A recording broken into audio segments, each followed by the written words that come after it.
ଓଡ଼ିଶାବାସୀଙ୍କୁ ମୋର ଏତିକି ହିଁ ଅନୁରୋଧ, ସାହାଯ୍ୟ କର। ତେଣୁ ଏତିକି ମୁଁ ନୁହଁ, ହାତ ଯୋଡ଼ି ସମସ୍ତଙ୍କୁ ଅନୁରୋଧ କରୁଛି, ସମସ୍ତେ ଦୟାକରି ଟଙ୍କେ ହେଲେ ସାହାଯ୍ୟ କରନ୍ତୁ ଦୟାକରି।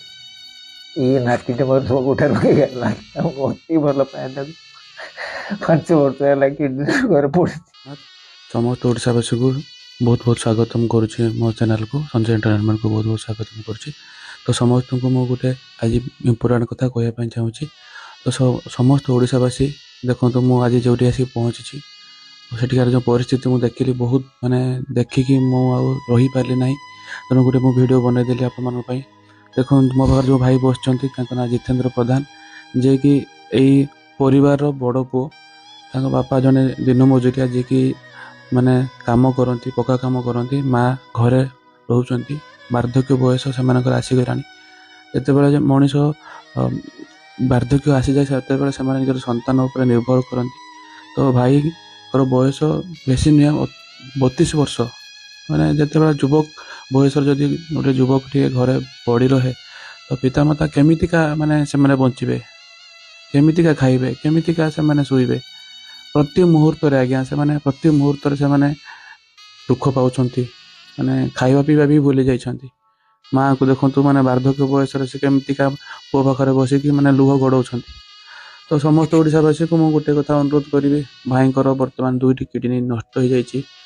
ଯାହାକି କରୋନା ସମୟରେ ସେ ଯାଇଥିଲେ, ବାଙ୍ଗାଲୋରରେ କାମ କରୁଥିଲେ, ଜ୍ୱର ହେଇଥିଲା, ଭୀଷଣ ଜ୍ୱର ହେଇଥିଲା। ମାନେ ଜ୍ୱର ରହିଲା, ଛାଡ଼ିଲା ନାହିଁ। ଯେତେବେଳେ ଛାଡ଼ିଲା, ତାପରେ ଟେଷ୍ଟ କଲେ, ତାଙ୍କ ଦେହ ତାଙ୍କୁ ଠିକ୍ ଲାଗିଲାନି। ଟେଷ୍ଟ କଲା ପରେ ଜାଣିବାକୁ ପାଇଲେ ଯେ ତାଙ୍କ 2ଟି କିଡ଼ନୀ ନଷ୍ଟ ହୋଇଯାଇଛି। ତ ନିଶ୍ଚିତ ରୂପେ ସାଂଘାତିକ ଘଟଣା ଏଟା। ଯେଉଁ ବୟସରେ ସେ କାମ କରିକି ବାପା ମାଆକୁ ପୋଷିବା କଥା, ସେହି ସମୟରେ ସେ ବୋଝ ପାଲଟି ଯାଇଛନ୍ତି ନିଜ ପରିବାର ଉପରେ।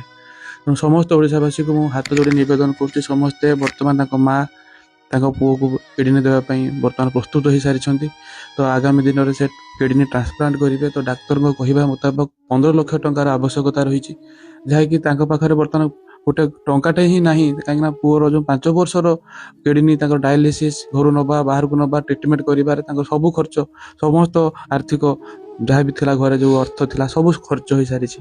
ତେଣୁ ବର୍ତ୍ତମାନ 2 ଓଳି ଖାଇବା ପାଇଁ ମଧ୍ୟ, ସେ ଓଳି ଖାଇବା ପାଇଁ ସଠିକ୍ ରୂପେ ଖାଇ ବି ପାରୁନାହାନ୍ତି, ମେଡ଼ିସିନଟିଏ ବି ଠିକ୍ରେ ଦେଇପାରୁନାହାନ୍ତି। ତେଣୁ ସମସ୍ତଙ୍କୁ ହାତ ଯୋଡ଼ି ମୁଁ ନିବେଦନ କରୁଛି, ଯଦି ସମସ୍ତେ ଦେଖୁଛନ୍ତି ଏହି ଭିଡ଼ିଓଟି, ସମସ୍ତେ ବର୍ତ୍ତମାନ ଲାଇକ୍ କରନ୍ତୁ, ସେୟାର ମଧ୍ୟ ବହୁ ମାତ୍ରାରେ କରନ୍ତୁ। ଫଳରେ ଭାଇଙ୍କୁ କୌଣସି ସହୃଦୟ ବ୍ୟକ୍ତି ଦେଖିବେ, ନିଶ୍ଚିତ 1 ଟଙ୍କା ହେଲେ ବି ସାହାଯ୍ୟ କରନ୍ତୁ। ଫଳରେ ଭାଇ ତାଙ୍କର ଯେଉଁ 15 ଲକ୍ଷ ଟଙ୍କାର ଆବଶ୍ୟକତା ରହିଛି କିଡ଼ନୀ ଟ୍ରାନ୍ସପ୍ଲାଣ୍ଟ ପାଇଁ, ନିଶ୍ଚିତ କିଡ଼ନୀ ଟ୍ରାନ୍ସପ୍ଲାଣ୍ଟଟା ସେ କରିପାରିବେ। ନିଶ୍ଚିତ ଏତିକି ମୁଁ ନିବେଦନ ସମସ୍ତଙ୍କୁ ହାତ ଯୋଡ଼ି କରୁଛି। ସମସ୍ତେ ବର୍ତ୍ତମାନ ସେୟାର କରନ୍ତୁ, ଆଉ କିଛି ନା କିଛି ସାହାଯ୍ୟ କରନ୍ତୁ।